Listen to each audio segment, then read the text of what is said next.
Right now on Full Custom Garage, Ian continues the transformation of the T-Bird bubble top, and his client pushes him even further. It's already been built 2 times. What's one more time? I want it to be like a spaceship. Some people would think of this abstract idea as like, what? And I'm like, yes. I spent a couple seconds inside that dome and it's hot. So we're having vents in the front that'll vent the cabin and then vents in the back that'll exhaust it. But the mission doesn't stop there. My whole task here is creative metalwork and mad scientist inspiration. He's got a pro interior dude. I meet the guy and it turns out he's deaf. And Victor's like moving around, flailing his hands, this and that. You know what? I move my hands and I'm a hand talker, if you could see, and we could communicate perfectly. He's talking about making it look like this is like the main power source for the entire car. It's crystal-powered spaceship. I'm a subtle guy, if you could tell by my car. With the finish line in sight, Ian and Victor take the bubble top out of this world. We're on the final run of the whole game right here. And Victor comes up with another idea. But now I said, Ian, we need a new element. He wants to take it one step further, so we're gonna try something unique once more with the roof. I don't know exactly how we're gonna get there, but this car is gonna be amazing.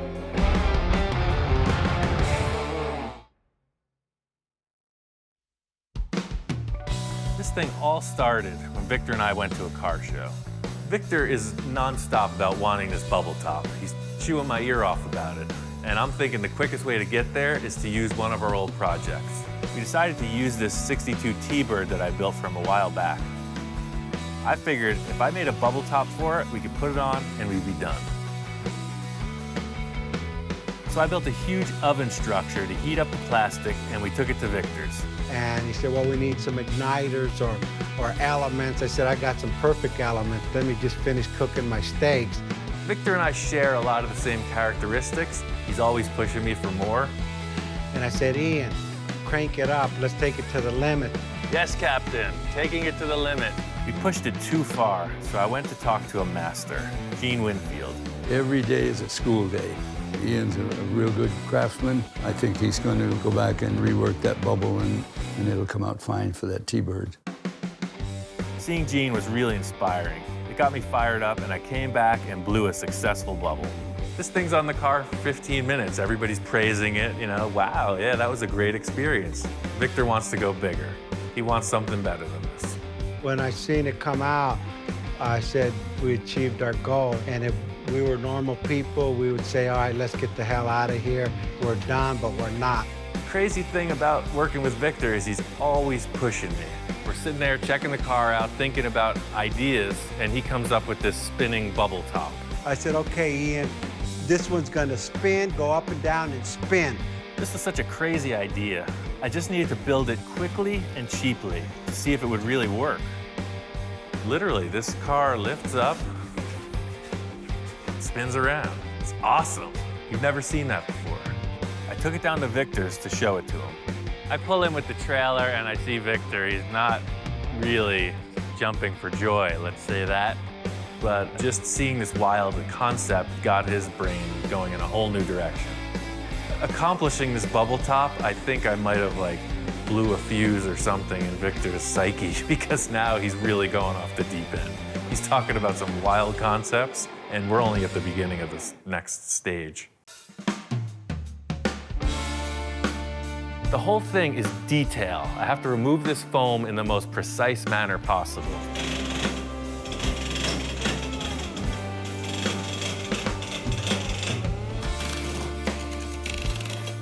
This whole car is conceptual.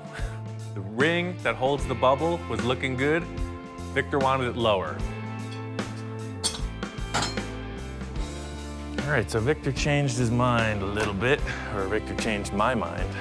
It's not gonna spin anymore. It's just gonna be a simple up-down motion. It's way safer. Primary issue is safety. This thing is coming around to the car show and does as it's been doing. It's gonna take somebody's head off. This whole thing I was setting up with the body being raised up and contoured to the ring, he wanted it to be lower. We're gonna cut this whole area out and then lower the ring to the same height as the door.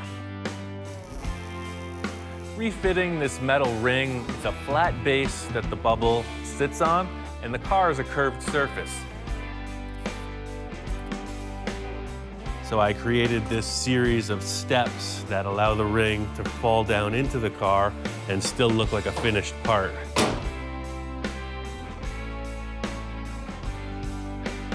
Once all these pieces get finished up with the door jambs, and then this whole thing is blended together with fiberglass, it's gonna look really neat.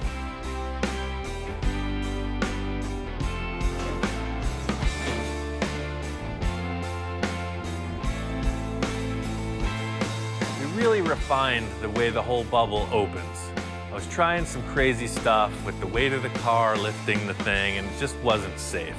We just went to a simple hydraulic ram. It's tried and true, works perfect. He's already got the pump here that used to lift the rear of the car. So we're gonna tap in with another switch. You can see it's big enough for a tractor or a snowplow. It matches the ram that used to actuate the back lid, and they'll both run off the same motor.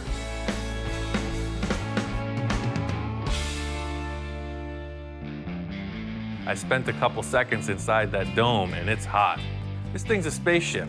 There's people inside. There needs to be a way for air to get in and out. I made these vents in the front of the car. Victor loved them. He came up with this concept. He wants some more vents towards the rear. So my challenge is to match them, complement the front with the back. I think I like this idea. The car is so flat that by putting these vents in, it's pretty cool. It kind of lends itself to the louvering thing in the 50s, but this is like new, old, space-age stuff. All these vents work. It looks cool, but it's gonna keep you alive in there. Otherwise, you're gonna cook. Once the ring that fit the bubble was established in the car, it looked great, and it worked so good, we decided to seal the doors up. That's the main point of getting in and out of the car, is through the lid. So the bubble top's gonna be the only way you can get into the car. That'll hinge up, and you'll get into it like you would a flying saucer. Should be cool. Well, there's no gravity in space, so you can just float over the edge and land in the car. So that's the whole thing. There's a lot of metal fab that's gone into this car. It's really been a huge process, but that's only the tip of the iceberg. The plastic part is the real challenge here. Today's whole mission is to get this dashboard in gear. I just finished some really basic structure to just hold this gauge cluster. It's from an early Plymouth. I think it's a 300. This has been used in a couple other really popular show cars. And the reason we're using it is because it's freaking cool. Since we added the bubble on it, I said, hey, we can't just have a regular car interior. You want to follow that theme and bring it inside the car. So I want to have some kind of clear plastic elements on the interior. The big challenge with the plastic is creating three-dimensional shapes. I'm using fiberglass for the dashboard. It's going to incorporate an acrylic dome, just like the roof, and who knows what else. The first tests I did of creating this bubble out of acrylic just incorporated a simple metal box with a burner and air inflation. The smaller size is a lot easier to work with, so I figured I'd come up with a really cool twist on what I've already accomplished and showcase it right in the middle of the dashboard.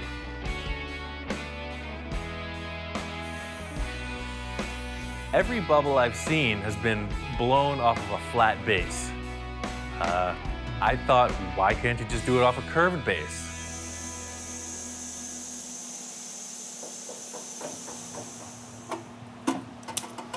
I'll unscrew it.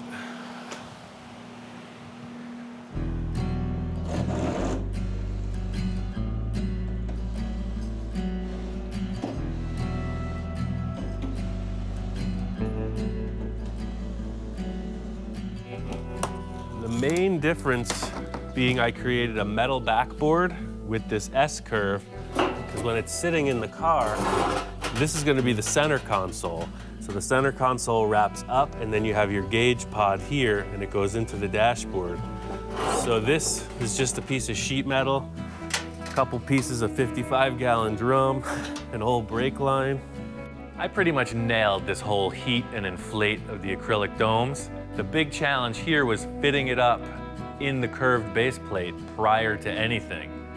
Usually I would make a wood retaining ring like with the other setups, but the wood wouldn't bend to this drastic curve.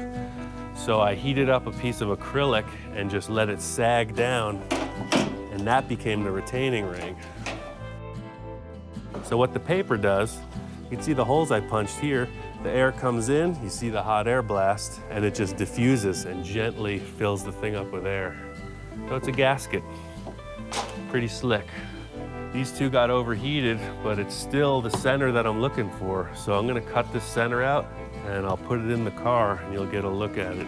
By building this cool metal backboard, it puts an S-curve in the base of the bubble, and it makes a perfect transition from the horizontal dashboard down into the center console.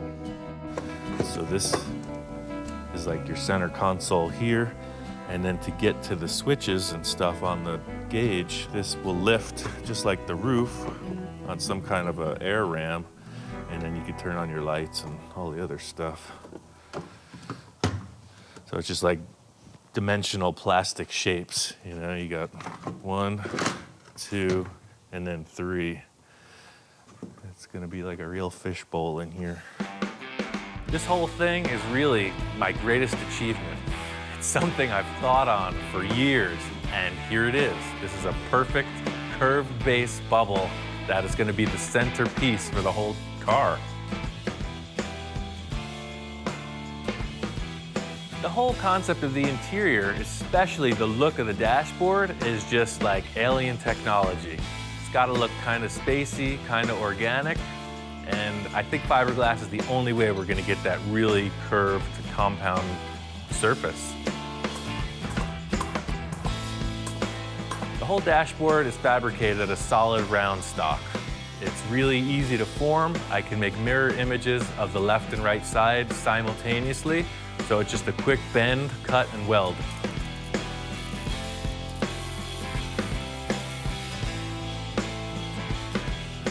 Setting this whole frame up is typical fabrication. It was a no-brainer for me. The big challenge is in getting this fiberglass to hang there.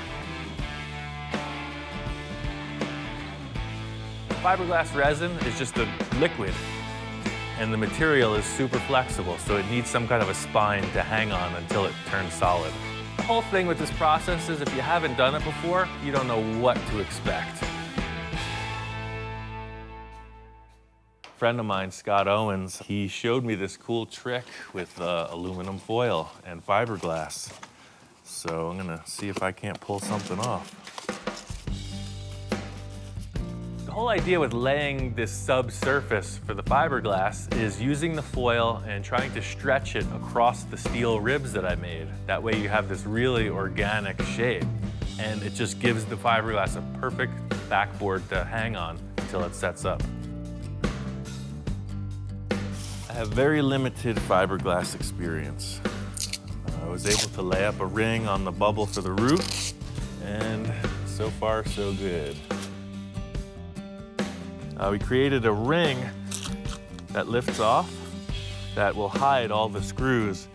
That way the bodywork comes right in and it looks like a headlight bezel. It's a nice, clean, simple ring. So you can see here, you got your steel frame. You'll have your fasteners with rubber rings to hold it down.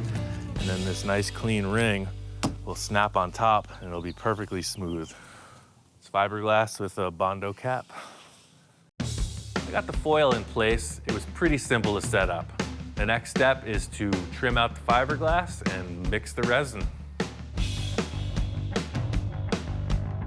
So, we'll lay a little of that in there. This next part's like making a lasagna. You just throw your noodles in there. Toxic lasagna. The whole process with the fiberglass is to mix up the resin properly, cut your mat to size, and you basically just soak it, excrete off the excess liquid and then put it in place. The idea with using the fiberglass on the inside is that it will give us a really organic, multi-dimensional finish that we can paint. That way the outside of the car wraps over the top and comes right in.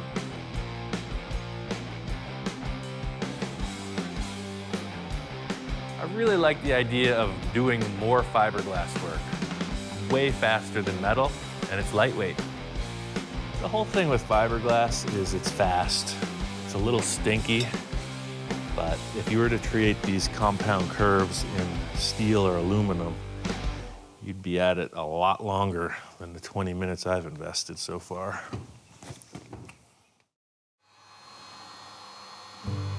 The whole thing with fiberglass and the rate at which you work really is determined by how much catalyst you use and the temperature. It kicks off from a chemical reaction, and the hotter it is, the faster it goes. So it's a little chilly today, but with my laser, I will activate the catalyst and be on to the next step. Fiberglass finally kicked off. It's nice and solid, so the next step is to pull the whole piece and then take out the excess tape, aluminum foil, whatever you don't want. Aha! Pretty sneaky, sis.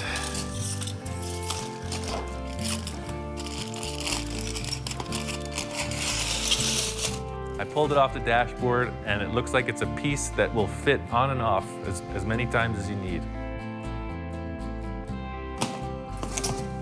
Let it cure up like that. Then once it's fully hardened, I can sand back the edges, glue her in place.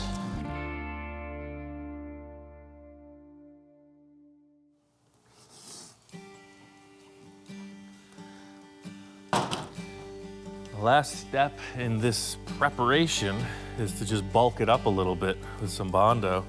Fiberglass is good and strong, but there's some surface imperfections that I don't really want to sand out because that would make it a little weaker. So I'm going to build up the surface with some Bondo while the resin's still fresh. That way the initial block sanding of the whole piece will really cut back the Bondo instead of the structure of the fiberglass. And the cool factor is the Bondo and the fiberglass are friends. They just bond to each other like the same chemical compound. The whole thing with the original concept of the dashboard was more of a waterfall effect, a typical Art Deco element.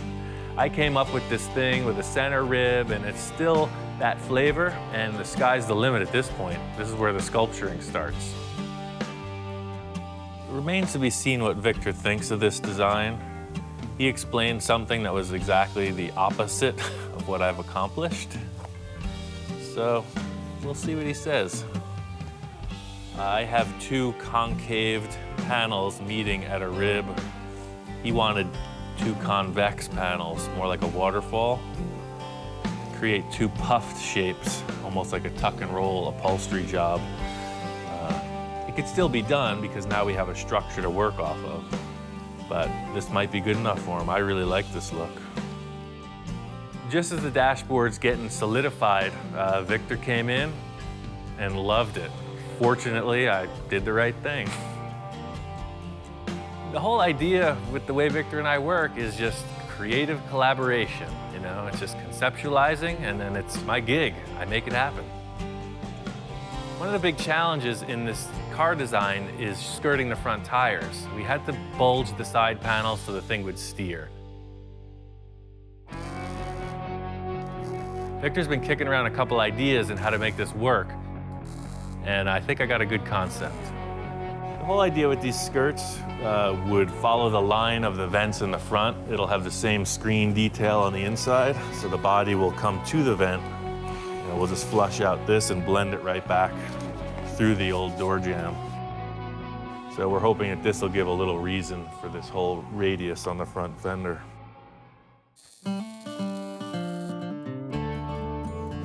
Laid out these square tubes that are going to be the base of the floor. I think we're just going to make the seats ourselves. Victor didn't like the seat that was in the car, so I just set up a framework here. It'll be the base of the floor that's gonna roll down into the footwell. It's a spaceship, you know? No rules.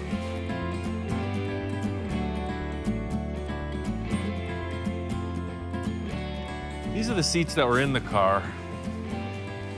They look cool, but you've seen them before, right? So Victor wanted to do something next level with it. This seat was pretty bulky and it was hitting the perimeter of the bubble, so we would have had to modify the seat back anyway. We talked about it and I came up with a design, still developing. The seat bases are gonna be in the car, and then this will be the seat back. So it's a lot smaller.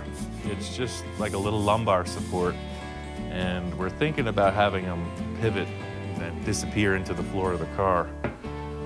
I set up some round rods, just bent it to shape, welded a couple nuts on there for a hinge. I'm gonna cut some holes in here because Victor was saying he wanted some LED lights in the seat back. And you know, it's just developing. We'll see if it actually flies or not.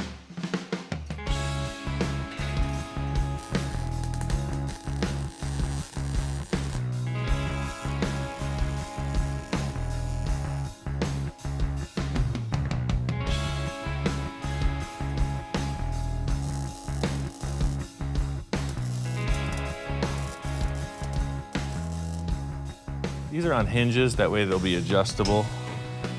You can hinge them up or down if you need to access the flux capacitor in the back or whatever.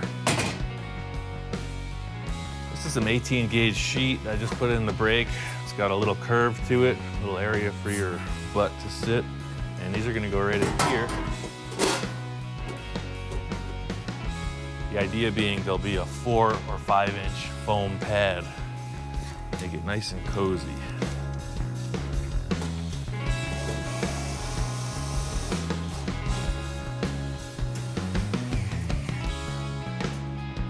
My whole task with the interior on this car is really just framing it out. I tried one interior in the past and I really have a lot to improve on, so I'm gonna let the professional handle it. The one thing anybody who is gonna critique a bubble top, the first thing the negative people say is, it's gonna be really hot in there. Victor's answer to that is a vintage stainless steel fan.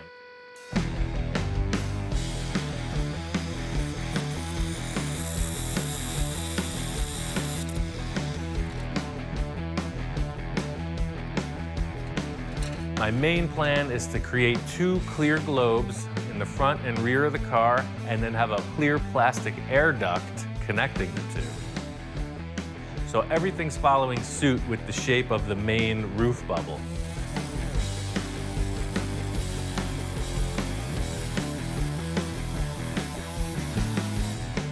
So this is the back wall that will have the air coming from the upper vent down through here. So I'm just gonna shroud this in. That way the fan will draw. You know, this will all be walled off. It'll have no choice but to draw through that vent up there.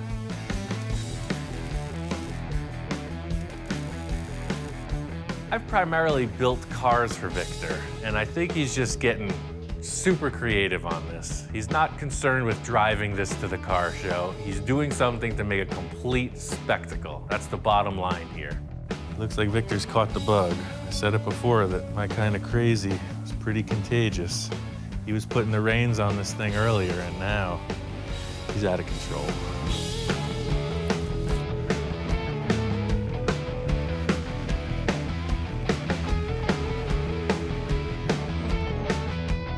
So that's the concept. The air comes through the back vent, through the fan, into that tube, and then it ventilates the cabin. Feel that breeze, Tony? It's good, nice, right? The big cool factor with having Victor's guys to back me up on the body shop aspect really allows me to try to pull off one last trick.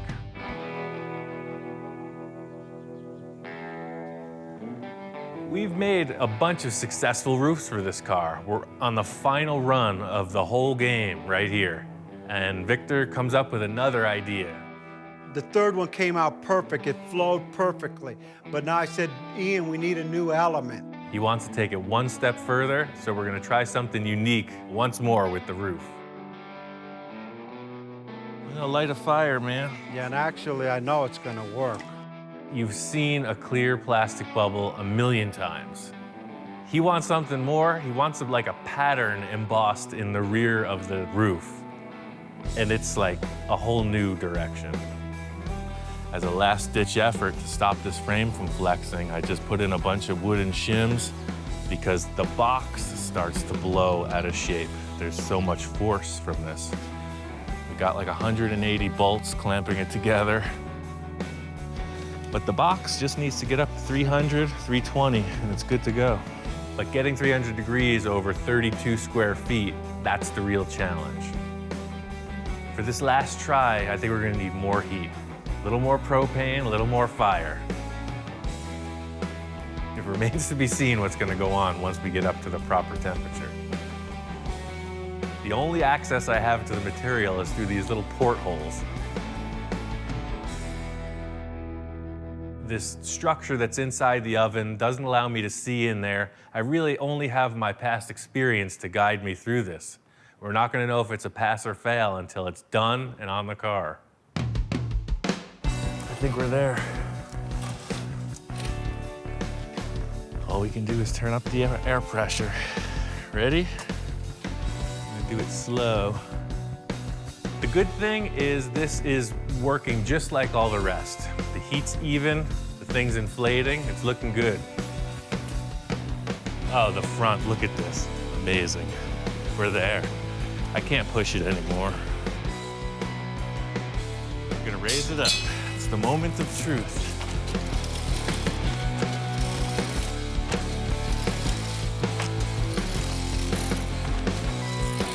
Oh, we got it, man. Look at that. Yeah, see, that's what I was looking for. We get this thing nailed. It looks perfect. I think we're good. I think we got it. And it's just enough rib. On all of them have ribs. That's what we added on here. Raise it up out of the oven, and there's like a defect. I put all these reinforcing screws in there, and one of them has pushed the base out of position after it's inflated. There was one screw that was still poking through, hitting the second bar, which didn't allow it to sit. The bubble came out perfect, but the screw was hitting, so the front of it wasn't straight. When we put it on the car, it's not gonna fit. It's like an old record on a record player when they get a lump in them. That's what we have in our base. It's not gonna work. Plastic's still warm though. It's very soft. We're gonna throw a clamp on it and reheat it. This is highly unorthodox. So there's always something. This is our last ditch effort. The bubble came out pretty good, but see the base plate gave out right here. It's kind of warped.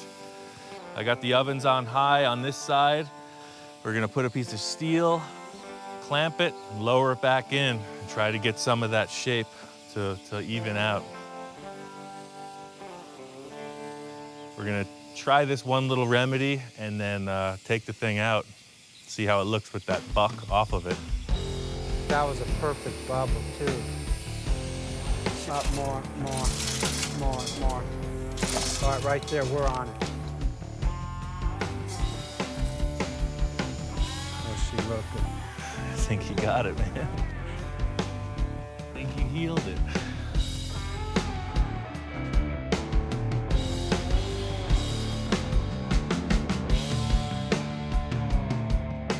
All that matters with this project is the end result. I mean, once you pull the bubble out of the oven and see this apparatus attached to it, you know it's pretty intense.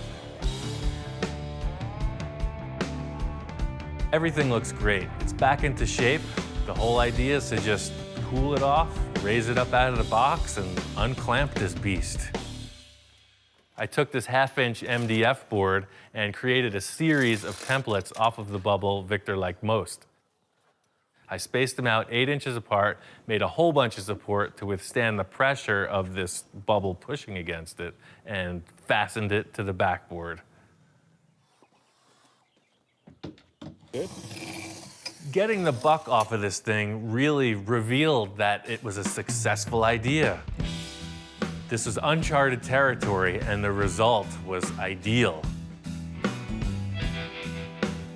That's pretty crazy. But the real tell is going to be how it fits on the car. That's what this is all about. So we cut it out, brought it over to the car, and then, yeah, that was what we were looking for. It's freaking awesome. Look at it from this angle, man. This is freaking ridiculous. That with the lights coming through, bend down and look through. Yeah, and then look what it shows, the other bubbles in there. Bubbles in the bubbles. That's impressive. The whole idea with these ribs in the roof was that it was going to diffuse light. It was going to look like multiple layers of plastic, and we nailed it. When you look through, you see all these ridges, there's a million reflections, there's the interior bubbles, it's just out of this world. Victor's in love with this thing. I think he was just like gambling, you know, with this last-ditch effort to pull something off, and he won. I've never seen anybody do that before.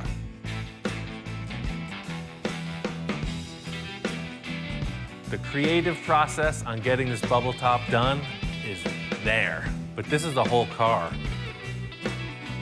Victor wants to set up the interior on this car to be just out of control, something no one's ever seen before. It's basically a blank canvas and anything goes. My whole task here is creative metalwork and mad scientist inspiration. He's got pro body guy on the job, he's got a pro interior dude, and he's got a mechanic. I finish my work on Victor's vehicles, and I don't see him for months. I come back and like there's these amazing paint jobs, incredible interiors, and I've actually never met the people he works with until now. Victor's interior guy is here. I don't know where he learned his craft, but he is like top notch. This is my upholstery guy, Lino, which is fanatical about inches, and this car was hand built, and nothing is precise, it's close. And we're trying to just figure out the details on filling in gaps where we didn't anticipate, you know, area that need to be filled in or something added to it. You give him an idea, and if it's not right or flows, he'll make it flow and tie into the concept of what we're trying to achieve. He won't do it unless we could do it right. I meet the guy, and it turns out he's deaf. And Victor's like moving around, flailing his hands, this and that. And it's really how they hash out these ideas. It's pretty crazy. There's like no verbal communication. And the results are outstanding. Right here is gonna go rubber. I gotta. Yeah, no. We got.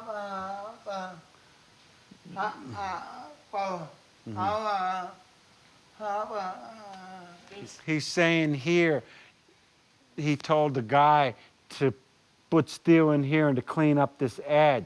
But I told him I got a rubber grommet gonna cover all this stuff, and he says no. I understand what he's telling me. Same with he looks at me, and you know what? I move my hands, and I'm a hand talker, if you could see, and we could communicate perfectly.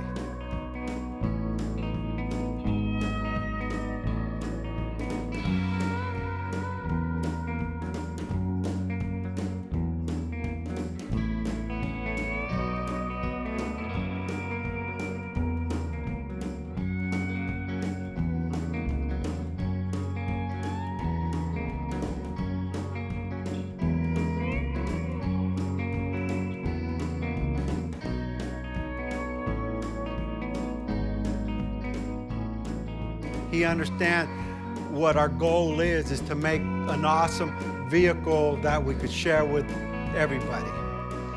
The diamond.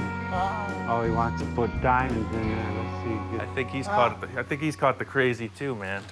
Now he's getting out of control. Yeah. He was Mr. Conservative at first. No, he's like. Now he's fallen under the spell.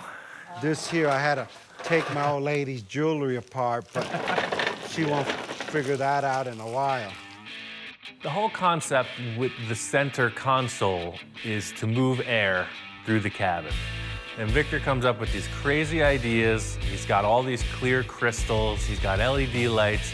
He's talking about making it look like this is like the main power source for the entire car. It's crystal-powered spaceship. There's 100 different variations. But you see how this is in the day, people. Here, let me adjust that. Here we go. You see, there's another one. Or maybe you want that, or maybe you want this. Or maybe we'll do that. That's pretty cool there, yeah. I mean, it's getting like out of control. And we'll do it subtle. I'm a subtle guy, if you could tell by my car. Every time I look at it, I envision things. And my vision comes from just looking and expressing, this is the way I feel. You know what, I may be an old man on the outside, but inside I have a vision and I'm cool. And this is the way I release my inner vision of what I think of cars. I've seen what this guy's done on the other interiors, and they've all been fairly conservative. His workmanship is out of this world. There's no limits on this interior, so I can't wait to see what he comes up with. We're gonna finish up the interior, then we're just gonna get the car wrapped, and just the final detail of just wiring it up, and we're done. We're so close. I let Victor take the reins in the last step of this project. I came in today, and the thing is freaking unbelievable.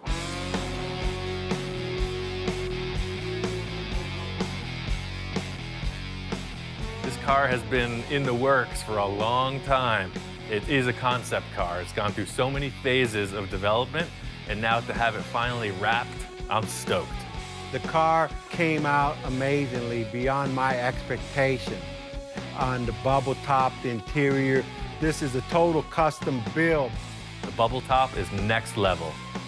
The car is, like I said, a piece of art. I mean, the car is a masterpiece. I saw Victor pull in the driveway with this thing. I was like, get out of the way, mister. I want this car. Well, Ian, when he came in and seen it, all of the ideas all came together, and he was impressed.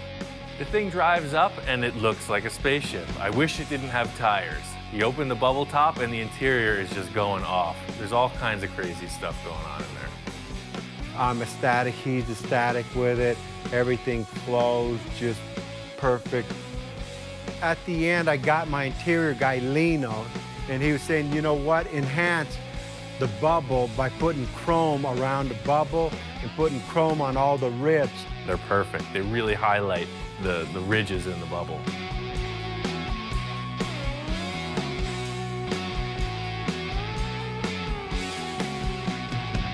Victor wanted some kind of a crazy alien-inspired paint job. I seen a car going down the street with a wrap on it. And of course, me, I got the most crazy, elaborate wrap. It almost looked like a reptile. He had these guys come in and wrap it, and it looked reptilian. On paper, it looked brown. As we put it on, it was orange. And actually, I had a couple nights of lost sleep because I really hated it. I called Ian, I said, Ian, come look at that, man. I'm really not happy with it. And I knew we had to do something. This car was going downhill. And he said, look, I painted over it. I said, paint it over it. And we painted over this wrap, and it came out freaking amazing. Fortunately, we were able to pull it back, toned it down with a brown candy, and it's on. It looks like some kind of a fantasy lace pattern beneath the clear coat. This clear coat with the candy in it saved the project. That, to me, is the spice of life. I don't want things to go smoothly. I want to hit walls. I want to run through dead ends and recover from it. This is a perfect example.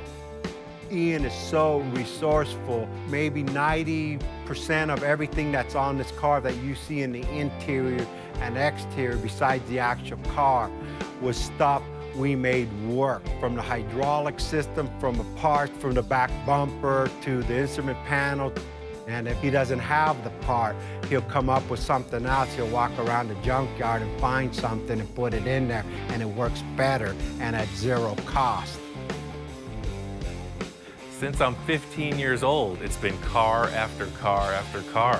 That's just what I do. I can't stop. All of the projects I've done so far have really just expanded my skill level, my creativity, and just the idea of what's possible. So whatever's coming up next is going to be big.